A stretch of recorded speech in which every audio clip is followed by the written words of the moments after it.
അസ്സലാമു അലൈക്കും വറഹ്മത്തുള്ളാഹി വബറകാതുഹു. സുഖല്ലേ എല്ലാ മക്കൾക്കും? വീഡിയോക്കൊക്കെ നല്ല റീച്ച് കുറവാണ്. കാരണം 10-11,000 സബ് ഉണ്ടെങ്കിലും എൻ്റെ വീഡിയോ ഒന്നും അധികം ആരും കാണുന്നില്ല. കാരണം എന്താ വെച്ചാൽ നമ്മൾ അങ്ങോട്ടും ഇങ്ങോട്ടും തല്ലുംപിടി ഇല്ലാത്തത് കൊണ്ടായിരിക്കാം. കാരണം ജനങ്ങൾക്ക് അതാണല്ലോ ഇഷ്ടം. എന്തെങ്കിലും ഒരു പ്രശ്നമുണ്ട് കാരണം ആ പ്രശ്നത്തിനെ കേൾക്കാനാണ് ആൾക്കാർക്ക് കൂടുതൽ താല്പര്യം എന്ന് തോന്നുന്നു. തെറ്റ് പറയാൻ പറ്റില്ല, കാരണം എല്ലാ വിവരങ്ങളും അറിയാൻ വേണ്ടിയിട്ടായിരിക്കാം. എന്താണെങ്കിലും അതങ്ങനെ ഇരിക്കട്ടെ. ഇപ്പോൾ ഏതായാലും കുറച്ച് ഞാനൊരു സൂചന തരും, എന്നിട്ട് ബാക്കി ഞാൻ അടുത്ത വീഡിയോസിൽ വയ്ക്കാം.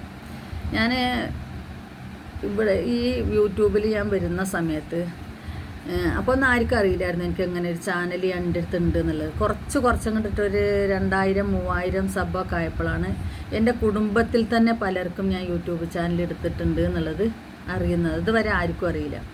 അറിഞ്ഞ സമയം കൊണ്ട് എന്നെ കുറച്ച് ആൾക്കാരൊക്കെ അതിൽ എതിർത്തിട്ടുണ്ട്.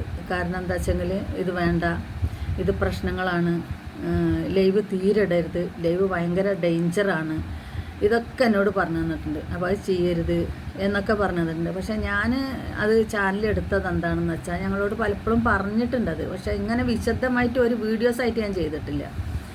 ഈ കാക്കു ഇവിടുന്ന് പണിക്ക് പോയി കഴിഞ്ഞിട്ടുണ്ടെങ്കിൽ പിന്നെ ഞാൻ ഈ വീട്ടിൽ ഒറ്റയ്ക്കാണ്, വേറെ ആരുമില്ല, ഒന്നും മിണ്ടി പറയാനോ അതിനൊന്നും ആരുമില്ല. അപ്പോൾ നമ്മളൊക്കെ ഈ ടെൻഷനും ബേജാറുകളും വിഷമങ്ങളൊക്കെ ഉള്ള മനുഷ്യന്മാർ ഒരു വീട്ടിൻ്റെ ഉള്ളിൽ ഒറ്റയ്ക്ക് ഇങ്ങനെ ഇരുന്ന് കഴിഞ്ഞാൽ നമുക്ക് വേറെയുള്ള രോഗങ്ങൾ വന്ന് പിടിപെടും. പിന്നെ അപ്പുറത്തും ഇപ്പുറത്തും പോയി ഇരുന്ന് സംസാരിക്കുക എന്ന് വെച്ചാൽ ഞാനൊക്കെ അതിനൊരു പരിധി വെച്ചിട്ടുണ്ട്. എന്തെങ്കിലും ആവശ്യങ്ങൾ വീട്ടിലുണ്ടെങ്കിൽ, കൂടപ്പറപ്പുകളാണെങ്കിൽ പോലും അവരെ വീട്ടിലുണ്ടെങ്കിൽ അതിന് പോകുക, അത് പങ്കെടുക്കുക, കുറച്ച് നേരം ചിരിക്കുക, കളിക്കുക, തിരിച്ച് വരിക നമ്മളെ വീട്ടിലേക്ക്. നമ്മൾ വീട്ടിൽ വന്നാലും ആവശ്യമായ കാര്യങ്ങൾ പറയുക. അതിൽ കൂടുതൽ നമ്മൾ എല്ലാ നാത്തൂന്മാരോടെയും ആങ്ങളമാരോടെയും അയലോക്കത്തും ഇങ്ങനെയൊക്കെ പോയിരുന്ന് വർത്തമാനം പറഞ്ഞാൽ സ്വാഭാവികമായിട്ടും പെണ്ണുങ്ങളാണ് നമ്മൾ എന്തെങ്കിലുമൊക്കെ പറഞ്ഞു പോകും. ഈ പറഞ്ഞിട്ടുണ്ടെങ്കിൽ നമ്മൾ എടീ അവളോട് അങ്ങനെയല്ലേ, എടീ ഇവളോട് അങ്ങനെയല്ലേ, ഇതൊക്കെ പറഞ്ഞ് ലാസ്റ്റ് അത് ഏഷണി, പരദൂഷണം, അടി, തല്ല്, വഴക്ക്, ആണുങ്ങളിടപെടൽ, വലിയ പ്രശ്നങ്ങളിലേക്ക് പോകും. അപ്പോൾ അതൊന്നും പോകരുത് എന്നുള്ള ചിന്തയ്ക്കാണ് ഞാനിങ്ങനെ ഇരിക്കുന്നത്. അപ്പോൾ അങ്ങനെയാണ് ഞാനൊരു വീഡിയോസ് എടുക്കണതിന്, കാരണം ഈ ചാനൽ എടുക്കണതിന്. അങ്ങനെ പറഞ്ഞു വന്ന് ഈ പറയണ മാതിരി തന്നെ നമ്മൾ ഒരുപാട് പ്രശ്നങ്ങൾ നമ്മളെ കുടുംബങ്ങളിലൂടെ ആണെങ്കിലും അയൽവാസികളുടെ അടുത്ത് കൂടെ ആണെങ്കിലും നടക്കുന്നുണ്ട്. അത് നമുക്കറിയാവുന്നതുമാണ്. എനിക്കൊക്കെ ഇവിടെ ഇരുന്ന് കണ്ടൻറ്റ് ചെയ്യുകയാണെങ്കിൽ ഇഷ്ടം പോലെ കണ്ടൻറ്റ് മറ്റുള്ളവരെ കണ്ടൻറ്റ് എടുത്ത് നമുക്ക് ചെയ്യാനുണ്ട്. എത്ര കാര്യങ്ങളെന്നറിയോ. കാരണം കൺമുമ്പിൽ നമ്മൾ കണ്ടുകൊണ്ടിരിക്കുകയാണ് പല കാരണങ്ങളും. കാരണം ഭർത്താക്കന്മാരെ വീട്ടിൽ നിന്ന് അതിൽ ഒരു വീഡിയോസ് ഞാൻ വരുന്നുണ്ട് കേട്ടോ, ഒരു വീഡിയോസ് ഞാൻ ചെയ്യും.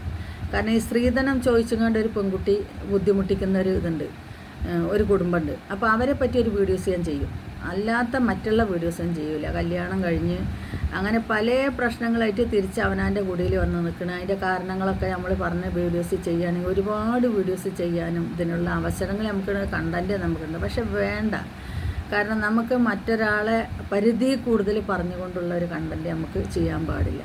പിന്നെ സോഷ്യൽ മീഡിയയിൽ ഇന്ന് തെറി പറയുകയെന്ന് വെച്ചാൽ എൻ്റെ കൂട്ടവും കുടുംബവും എല്ലാവരും ഉണ്ട്. 3 ആങ്ങളാർ ഇവിടെ തന്നെ ഉണ്ട്, ഒരാൾ ഏറുവാടിയിലുണ്ട്, 2 ആൾ എടത്തനാട്ടുകാരുണ്ട്, ഒരു അനിയത്തി എടത്തനാട്ടിലുണ്ട്, ഒരു ഉമ്മ അവിടെയുണ്ട്. അപ്പോൾ ഈ ആങ്ങളമാരും ഈ പള്ളി സൈഡിൽ കൂടെയാണ് ഞാൻ ബസ് കയറാൻ പോണത് എന്തിനാണെങ്കിലും. പിന്നെ എൻ്റെ കാക്കു 5 നേരം പള്ളിക്ക് പോയി നിസ്കരിക്കുന്ന ആളാണ്. അപ്പോൾ നമ്മൾ ഈ സോഷ്യൽ മീഡിയയിൽ ഇവർ പറഞ്ഞിട്ട് കണ്ടന്റിന് വേണ്ടി ഞാൻ എടുത്തത് പ്രതികരിച്ച് ചെയ്ത് കഴിഞ്ഞാൽ റിയാക്ഷനൊന്നും ഞാൻ ചെയ്യാനേ ഉദ്ദേശിക്കുന്നില്ല.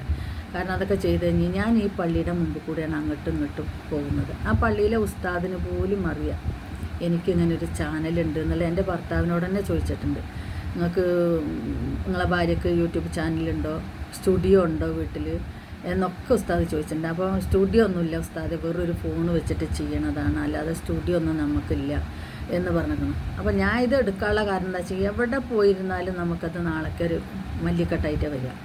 അപ്പോൾ അവനാൻ്റെതാണെങ്കിൽ പോലും എന്തിനപ്പോൾ തുറന്ന് പറയില്ല, അവനാൻ്റെയോടെ ആണെങ്കിൽ പോലും നമ്മളൊരു പരിധി കൂടുതൽ ഓരോരുത്തർ പോയിരുന്ന് വർത്തമാനം പറഞ്ഞാൽ അവിടെ ഒരാളല്ല, അപ്പുറത്തുനിന്ന് ഒരാൾ വരും, ഇപ്പുറത്തുനിന്ന് ഒരാൾ വരും.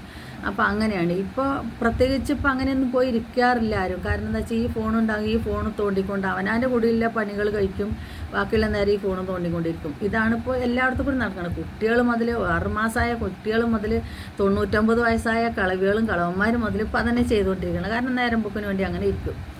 അപ്പോൾ അതുകൊണ്ടാണ് ഞാൻ യൂട്യൂബ് ചാനൽ എടുത്തത്. അപ്പോൾ മറ്റൊരു വീഡിയോ ഞാൻ പറയണട്ടോ, കാരണം ഈ മറ്റുള്ളവരെ കുറിച്ചുള്ള പറച്ചിലുള്ള വീഡിയോ ഞാനത് ചെയ്യുന്നുണ്ട്, ഇതിൻ്റെ ഒപ്പം തന്നെ ചെയ്യും. അത് നാളെ ഞാൻ അപ്ലോഡ് ചെയ്യുള്ളൂ.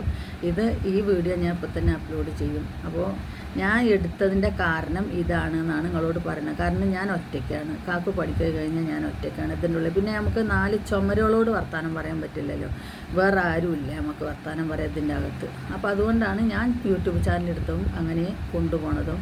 അതിൽ അൽഹംദുലില്ലാ എനിക്ക് കുഴപ്പമൊന്നുമില്ല. വരുമാനമൊന്നും നമുക്ക് കിട്ടിയിട്ട് കയ്യിലൊക്കെ കിട്ടിയിട്ടില്ലെങ്കിലും എനിക്ക് ഒരുപാട് ബന്ധങ്ങൾ കിട്ടിയിട്ടുണ്ട്, നല്ല നല്ല ബന്ധങ്ങൾ. അതിൽ ആ നല്ല ബന്ധം അല്ലാത്ത ബന്ധങ്ങളൊക്കെ നമ്മളായിട്ട് തന്നെ മുറിച്ച് കളയുന്നുമുണ്ട്. ആവശ്യമുള്ളത് നമ്മളെ കയ്യിൽ വെച്ചിട്ട് ബാക്കിയുള്ളത് നമ്മൾ കളയുന്നുമുണ്ട്. അപ്പോൾ അതിനൊക്കെ വേണ്ടി ഇപ്പോൾ നല്ല ബന്ധങ്ങൾ കുറേ ആൾക്കാരിൻ്റെ ജുമീനൊക്കെ എനിക്ക് അങ്ങനെ കിട്ടിയ, എൻ്റെ ജുമി അതേമാതിരി എൻ്റെ അബ്സ, അങ്ങനെ കുറേ മക്കളുണ്ട്. സാബി പേര് പറയുകയാണെങ്കിൽ ഒക്കെ ആക്കാണ്ടിരിക്കും, എൻ്റെ പേര് പറഞ്ഞില്ല എന്ന് പറയുന്നുണ്ട്. അപ്പോൾ അതുകൊണ്ട് അതൊന്നും ഞാൻ പറയുന്നില്ല. പക്ഷെ ഒരുപാട് മക്കൾ, സഹോദരന്മാർ, അവരെയൊക്കെ കിട്ടിയിട്ടുണ്ട്. അവരോട് ഇങ്ങനെ ഇരുന്ന് വർത്തമാനം പറയും. എൻ്റെ ലൈവിലൊന്നും വന്ന് ആരെയും അനാവശ്യമായ ഇതിടാനോ ഞാൻ സമ്മതിക്കാറുമില്ല. അങ്ങനെ ഉണ്ടെങ്കിൽ തന്നെ നമ്മളെ ചാനലിന് വരുമാനം കിട്ടുന്നതല്ല ഞാൻ പ്രതീക്ഷിക്കുന്നത്. നമുക്ക് മര്യാദക്ക് അത് മുന്നോട്ട് കൊണ്ടുപോകണം എന്നുള്ള ഉദ്ദേശം മാത്രമേ ഉള്ളൂ എനിക്ക്. അപ്പോൾ ആയിക്കോട്ടെ, അൽഹംദുലില്ലാ, വേറൊരു വീഡിയോസായിട്ട് കാണാം. എല്ലാവരും സുഖമായിരിക്കണമെന്ന് വിചാരിക്കണം. എല്ലാവർക്കും പെരുന്നാൾ ആശംസകൾ, ഹജ്ജ് പെരുന്നാൾ ആശംസകൾ നേർന്നുകൊണ്ട് ശരി.